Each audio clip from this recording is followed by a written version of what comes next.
भारत जैसे सेक्युलर देश में एक ही दिन में दो तस्वीरों ने साफ कर दिया कि भारत धार्मिक कट्टरता की तरफ बढ़ रहा है। दोनों तस्वीरें भाजपा शासित राज्यों की हैं। पहली तस्वीर में हिंदुस्तान के प्रधानमंत्री गुजरात में सोमनाथ मंदिर में सोमनाथ स्वाभिमान पर्व मनाने के लिए पहुंचे, क्योंकि सोमनाथ मंदिर पर आक्रमण के 1000 साल पूरे हुए थे।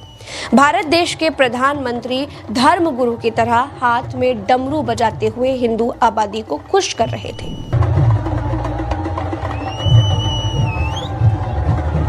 दूसरी तस्वीर भी भाजपा शासित राज्य उत्तर प्रदेश की है, जहां 50 साल पुरानी मजार को अवैध बताकर गिराया जा रहा है। जो सोमनाथ के साथ 1000 साल पहले गजनवी ने किया, वही 1000 साल बाद सत्ता में काबिज रहने के लिए राजा कर रहा है। लोगों को धर्म की अफीम चटाकर नेता चुनने वाला देश बर्बादी के रास्ते पर ही जाता है। ईरान ने कभी धर्म को बचाने के लिए खामनेई को चुना था, लेकिन अब नौजवान, व्यापारी, दुकानदार सब लड़खड़ाती अर्थव्यवस्था को बचाने के लिए उन्हीं खामनेई के खिलाफ सड़कों पर उतर आए हैं। ईरान की आर्थिक बदहाली ने 1980 से 90 की धार्मिक क्रांति के जोश को खत्म कर दिया है। पिछले 5 सालों में ईरान में महंगाई 50% से ज्यादा बढ़ गई है। खाने की कीमतें 70% से ज्यादा बढ़ गई है। एक अमेरिकी डॉलर की बराबरी करने के लिए 10 लाख ईरानी रियाल खर्च करने पड़ते हैं। हालात बद से बदतर हो गई है। आर्थिक तौर पर ईरान खत्म होने की कगार पर है। हालात ये हैं कि ईरान की संसद ने बढ़ती महंगाई और गिरती मुद्रा को लेकर के देश के वित्त मंत्री को महाभियोग चलाकर पद से हटा दिया। अभी पिछले महीने दिसंबर में केंद्रीय बैंक के गवर्नर ने अपने पद से इस्तीफा दे दिया। चारों तरफ सिर्फ और सिर्फ हाहाकार है।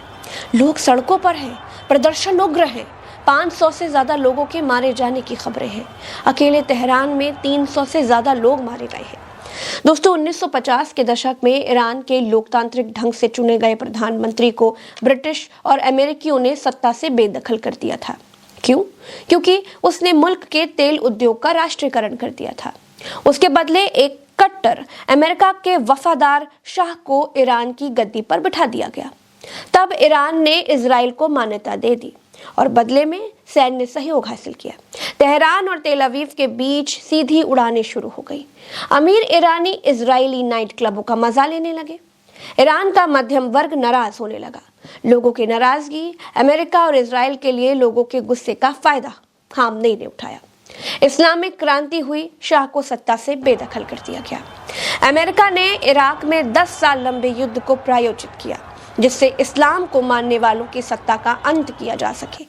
इराक, लीबिया और सीरिया में जो हुआ, उसे देखकर ईरान ने परमाणु हथियार विकसित करने शुरू कर दिए। यहीं से कट्टरता में देशभक्ति का संगम हुआ।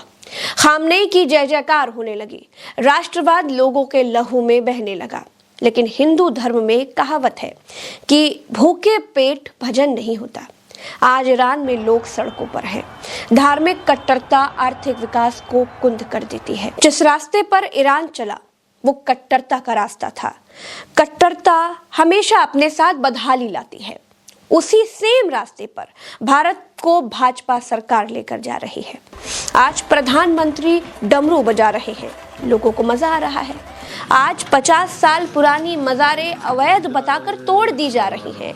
एक वर्ग को मजा आ रहा है, लेकिन यही मजा कल सजा बनेगा, क्योंकि चुना हुआ राष्ट्रीय अध्यक्ष जनता का सेवक है। सेवक काम की जगह लोगों को तमाशा दिखाकर बहला रहा है।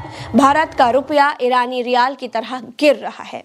$1 का मुकाबला करने के लिए हमें 90 रुपए खर्च करने पड़ते हैं, लेकिन राजा डमरू बजाकर तमाशा दिखा रहा है। नौकरियां खत्म हो रही हैं, राजा डमरू बजाकर तमाशा दिखा रहा है।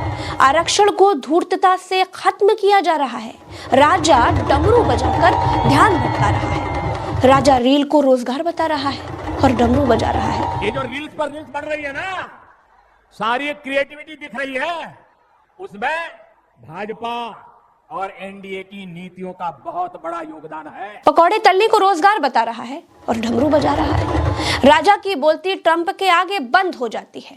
ऐसा क्यों है? इसके जवाब में राजा डमरू बजाता है। रियाया दुख में होती है तो राजा गायब हो जाता है।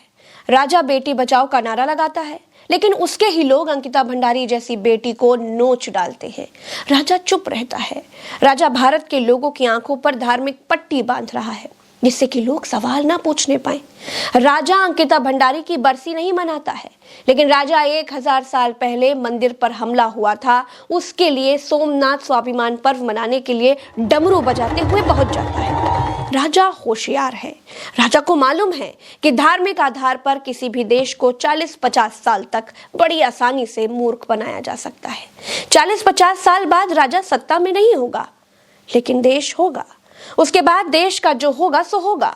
राजा बनाने की नहीं, बेचने की परंपरा का अनुयायी है। ईरान जिस धार्मिक कट्टरता की सजा आज भोग रहा है, भारत को उसके लिए तैयार किया जा रहा है। फिर कहती हूं दोस्तों, धर्म धारण की वस्तु है, प्रदर्शन की नहीं। कौन कितने मंदिर बनाएगा, कौन कितनी मस्जिदें बनाएगा, कौन कितने दिए जलाएगा, दुनिया में कोई आपको इसके आधार पर वरीयता नहीं देगा। दुनिया में असली कंपटीशन आर्थिक है। जिसकी अर्थव्यवस्था मजबूत है, जिसके पास पैसा है, वही देश महान होगा। अगर अगरबत्ती जलाने से और डमरू बजाने से कोई देश दुनिया का दादा बनता, तो नास्तिक चीन देखते ही देखते भारत से आगे नहीं निकल जाता। एक लाइन में कहूंगी, डमरू बजाकर भाजपा भारत में अपनी पोजीशन सिक्योर कर रही है, न कि दुनिया में भारत को विश्व गुरु बना रही है। एक उदाहरण से समझ सकते हैं तो समझिए, पिछले 11 सालों में देश में सबसे ज्यादा भाजपा का विकास हुआ है। हजारों करोड़ के भाजपा के दफ्तर देश भर में खुल गए हैं। हजारों करोड़ रुपए भाजपा के खाते में चंदा आया। पिछले 11 सालों में देश के भीतर या तो भाजपा का विकास हुआ या फिर भाजपा के मित्र उद्योगपतियों का। बाकी जनता के लिए